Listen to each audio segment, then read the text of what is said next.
చేస్తానని, భారతదేశ సార్వభౌమాధికారాన్ని సమగ్రతని కాపాడుతానని, ఆంధ్రప్రదేశ్ రాష్ట్ర మంత్రిగా నా కర్తవ్యాలను శ్రద్ధతో అంతఃకరణ శుద్ధితో నిర్వహిస్తానని, భయం గాని పక్షపాతం గాని రాగద్వేషాలు గాని లేకుండా రాజ్యాంగాన్ని శాసనాలని అనుసరించి ప్రజలందరికీ న్యాయం చేకూరుస్తానని దైవ సాక్షిగా ప్రమాణం చేస్తున్నాను.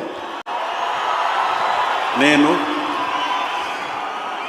కొణిదెల పవన్ కళ్యాణ్ అనే నేను ఆంధ్రప్రదేశ్ రాష్ట్ర మంత్రిగా నా పరిశీలనకు వచ్చిన లేదా నాకు తెలియవచ్చిన ఏ విషయాన్ని నా కర్తవ్యాలను సక్రమంగా నిర్వహించేందుకు అవసరమైన మేరకు తప్ప ప్రత్యక్షంగా కానీ పరోక్షంగా కానీ ఏ వ్యక్తికి లేదా వ్యక్తులకి తెలియపరచనని లేదా వెల్లడించనని దైవ సాక్షిగా ప్రమాణం చేస్తున్నాను.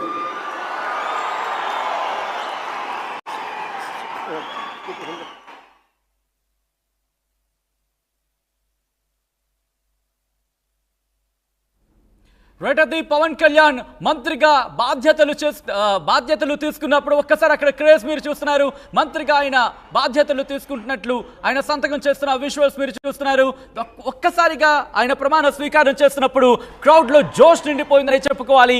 ఆ తర్వాత ఆయన ప్రధానమంత్రి నరేంద్ర మోదీని ఆశీస్సులు తీసుకుంటున్నారు. ఆయన అభినందిస్తున్న విజువల్స్ మీరు చూడొచ్చు. అలాగే గవర్నర్ అబ్దుల్ నజీర్కి సంబంధించి కూడా ఆయనను కలిశారు, ఆయన నుంచి అభినందనలు తీసుకున్నారు. ఇటు ఏపీ ముఖ్యమంత్రి చంద్రబాబు నాయుడు కూడా ఆయనకు అభినందనలు తెలిపారు.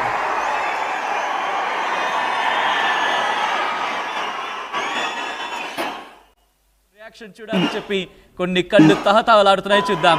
గౌరవనీయ అదిగో నారా లోకేష్ గారు,